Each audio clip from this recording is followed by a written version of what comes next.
He was gruffly ignored by the other 5 passengers, men on their way to hunt or fish in one of the last great American wildernesses. Rachel reluctantly accepted his hand more for his sake than hers. Seeing her friend, she let out a cry. Grinning widely, Beth ran forward and threw her arms around Rachel. The 2 women gave each other a long hug, both talking excitedly at once. They drew several admiring stares from the men around them, but were too absorbed in their reunion to pay much attention to them. "Welcome to Montana," Beth said with a huge smile of pride, as if she'd personally created the land. "Looks like you had your share of single men on board," she said more quietly. "Anyone interesting?" "No," Rachel responded firmly, but with a laugh. "All that testosterone in a compressed compartment could be dangerous. I didn't want to stir anyone up." "No big deal. Well, this place is swimming with men. You'll be happier here for the next 2 weeks than you would have been on some island crawling with men just looking for a good time."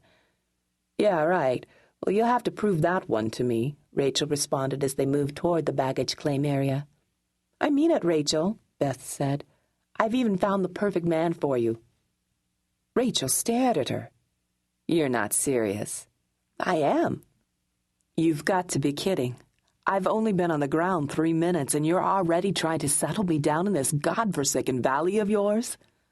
"Well, I knew you'd never forgive me if I didn't provide at least a little romance for you during your vacation." "Well, I don't recall asking for any assistance," Rachel smiled. "Well, who better than Madame Morgan to assist the mademoiselle in the arena of love?" she asked, using their quasi-French accent from college. "Well, Dirk Tanner's a wonderful guy. Besides," she said, reverting to her normal accent, "he's Matt's best friend." "Well, I don't know, Beth. I really just wanted to hang out." "Trust me, you're going to like him." They collected Rachel's luggage from the baggage shed and walked toward the parking lot, each carrying a suitcase. Beth smiled affectionately at her best friend. "I'm so happy to see you. Well, it's been too long." "Well, tell me about it," Rachel scowled. "You had to go off and get married." "Oh, hey, you're the one who dared me to place the ad in the Rancher's Journal," Beth protested. "Yeah, but I never thought you'd respond to anyone who wrote you, let alone marry one of them." "Well, you're going to have to get used to the idea." "I'm trying. I guess it's just going to take time to get it into my head that you're an old married lady and not footloose and fancy-free like me." Rachel gave her a teasing smile as Beth put an arm around her shoulders. The 2 tossed Rachel's bag in the back of the Ford. "Good grief, woman," Beth exclaimed, grimacing at the weight. "All you need is a pair of jeans and a few shirts and maybe your swimsuit. Well, this is not the fashion capital of the world." "Maybe I'll help change that," Rachel grinned. They drove north on the highway for about 20 miles before turning off on a long dirt road.